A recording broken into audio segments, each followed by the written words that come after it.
I'm Shiva. I'm Sketch. And if you haven't seen us for a while, it's because we're a little busy, because we made a thing!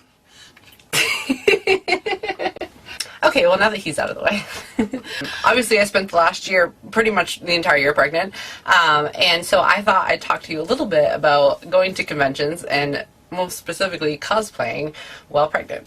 So I thought I would start by saying that everybody's situation when they're pregnant, or if your partner is pregnant, is so unique. You never really know how you're going to feel or what your body's going to, do, even whether, you're going to fit into things, what's going to be comfortable. And you really don't know where in the journey that any of that stuff's going to happen. So it's really difficult when you're planning your convention year, because especially if you're cosplaying, we usually plan pretty far ahead. It's almost impossible to plan ahead, and that's really the first thing I would give you for advice, is be really flexible with your plans, and also be really kind to yourself. You're making a human, or your partner's making a human, and you don't know where you're going to be kind of from day to day, so you kind of have to plan to not have concrete plans. Would be the first thing I would say. As you go over kind of the course of it, in the first part of it, you can probably still go to conventions without worrying too much. You probably will still fit into most of your old costumes if you're cosplaying. And in the very beginning, you might not even know that you're pregnant, so other than not being able to drink, not being able to have all the caffeine you'd like to have, you can have some, and not having raw fish, so sushi night kind of sucks. Your convention experience is probably going to be mostly the same as it normally would be, but you have to be kind to yourself and work with yourself. Most people, at the very beginning do start to feel really tired. That's kind of where I was. For the first 2 months, not so much. So I went to KatsuCon, I was about 8 weeks pregnant, and my experience was pretty good. Other than going clubbing really sober, it was mostly fine. I did wear all my old costumes, and I wore my Princess Zelda costume, which had a corset. I also wore my Princess Chibi Moon had a corset in it too, which in general, corsets are a big no-no during pregnancy, but when you're that early in, the kids this big, so it doesn't really impact their health too much. I also didn't cinch them. I pretty much wore them kind of where they were to close, but I didn't pull them closed or anything. So you're not going to feel like really kind of messing with your body that much anyway, just because you start feeling kind of you want to be comfortable. So other than don't do anything that's really going to restrict you, I think early on if you have a costume with a corset, you don't really have to freak out about it too much. So that was pretty much normal. Now, as you start getting into 3, 4, most people start feeling kind of sick. Some people do even earlier. I felt kind of nauseous throughout, but never really, really sick. But I did feel very, very tired. And so something to keep in mind, even when you're not at the convention yet, between KatsuCon and Anime Boston, I pretty much could barely work on stuff. Sketch actually finished one of my costumes for me because I was just on the couch and just bleh. So you kind of get to a point where you just don't feel like doing anything, and that's something where, again, you have to be kind to yourself and remember that maybe you don't want to plan to make, something crazy or something new, or, when you actually get to the convention. Anime Boston, for me, I did a lot of sleeping. My roommates went out at 9, I was done. You have to kind of go with the flow and again, be kind to yourself, because you don't want to overdo it. You're not going to have fun. And also keep in mind, walking makes you tired. What you can wear when you're not cosplaying, maybe the footwear. I know I planned to wear my Princess Chibi Moon at Anime Boston. One of the reasons being the shoes were super comfortable. You also have to make a decision kind of, at this point, for most people, your body's changing. You're not going to fit into a lot of the costumes you already own if you're cosplaying. There's really 2 ways you can handle cosplaying when you're pregnant and your body starts changing, which is 1, you can adjust the costumes you have, or 2, you can make costumes specifically for being pregnant, or, you could go the third route, which is make costumes that you can fit into pregnant, but also could be readjusted to your normal size when, you come back. I really was not interested in making pregnancy costumes. I wasn't going to do pregnant Sailor Moon or something. Some people love to do that, and if that's your game, do it. The only thing that's hard is if you are going to do that, you have to kind of make the costume really fast, because from, you know, if it takes you a month to make the costume, if you fit it to yourself for month 1, it's not going to fit you by like month 2. So you have to make it either really fast or make it very adjustable. What I decided to do instead is that I actually modified some of my costumes to make them fit on me as pregnant, or I planned to wear stuff where that part of the costume wasn't really impacted. So for example, I wore Princess Chibi Moon.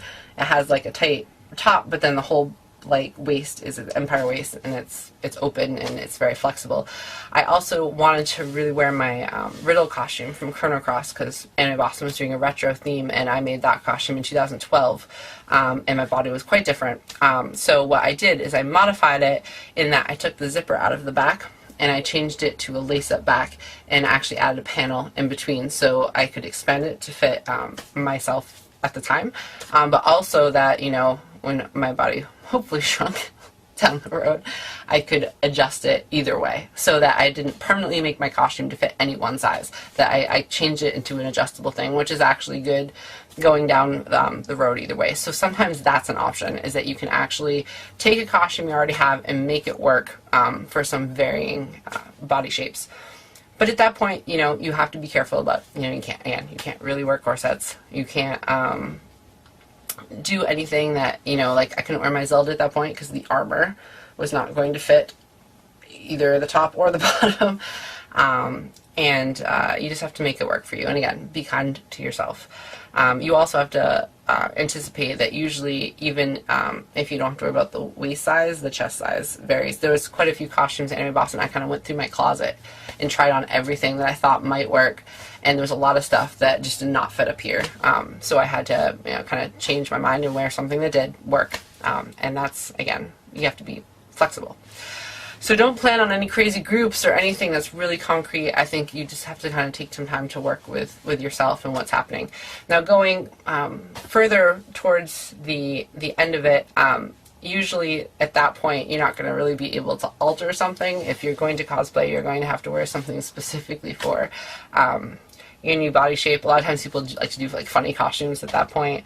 I did not actually cosplay down that far of the road. I didn't go to Dragon Con last year. After Anime Boston, I said I'm done until we have this kid, because you also have to anticipate your mental state. I was not interested in like any of it at that point. I just felt crappy. I was like frustrated that nothing fit. I just was not interested in like cosplay was the last thing I wanted to think about. And I think going to a convention, I think I was so exhausted and I felt so shitty. I think I would have died if I tried to go to one in the summer. So if you're making plans, if you're buying tickets, keep in mind that you might want to wait. You might want to see how you feel, because you might not want to, you know, walk. I mean, the idea of walking around, even in regular clothes, was just completely distasteful to me at that point. But you might feel great. I mean, everybody has a different experience, but you have to be prepared that, you know, you may or may not be interested in that at that point. The other thing to keep in mind is when you get kind of really late, towards like the 3rd trimester, they don't even really let you get on a plane and fly. So you might not be able to travel if there's a convention that you wanted to go to that requires air travel. You may not be allowed to by your doctor because of blood clots and risk and all of that stuff. Especially if you might encounter other complications that usually come up in the 3rd trimester, like gestational diabetes as a complication, high blood pressure, preeclampsia. There's a lot of things where they keep a closer eye on you. Also, I didn't realize when I got pregnant that I would be going to the doctor as often as I expected. By the 3rd trimester, I had like 4 doctor's appointments a week. You know, and so I wouldn't have even had time to go to a convention, and they would be on the weekend, they would be during the week, they would, you know, it was crazy. And then you could go to one and they'd want to see you tomorrow. So your schedule really starts filling up with nothing but the hospital sometimes. And other people, you know, they don't watch you as closely, so you might be fine, but you have to be prepared for that. They might want to monitor you incredibly closely. And there are times that they might send you like straight to the hospital to get more tests when you go for an appointment that you thought was going to be like, you know, 15 minutes, suddenly turns into 4 hours. So again, when you get towards the end, plans, not really great to have concrete plans. Plus then you get to your final month, you could have that kid at any time really. I mean, I happened to have my kid like the day before he was due, but they thought he was going to be born like 3 weeks earlier than that. You don't know. But you have to kind of be on, we called it baby watch. So, like if we had gone to Dragon Con, I would have been like the last month, and it just wasn't worth it to me. I was told Sketch he could go if he wanted, but he didn't want to be there because, of course, with irony, if he had gone, probably something would have happened. So that's pretty much it. That's very vague. I know. I think that it's difficult, again, to give advice because everybody's journey, if they're planning to have a kid, is so totally different. And if you are planning on doing it, you know, best of luck to you. I hope everything goes smoothly, and you're going to get a ton of advice you don't want. So, you know, take it or leave it, including mine.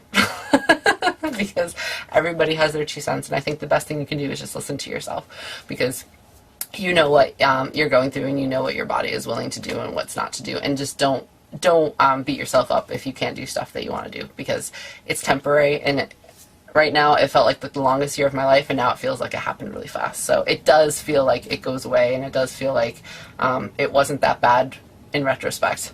But when you're going through it, it's tough, and you know, don't ask too much of yourself. All right. Best of luck to everyone. If you have any comments or questions, or want to write to us, please call us, email us, go on YouTube, Twitter, Facebook, Google+. Oh yeah, we have a Tumblr now. I forget about the Tumblrs. And let us know what you think. And see you next time.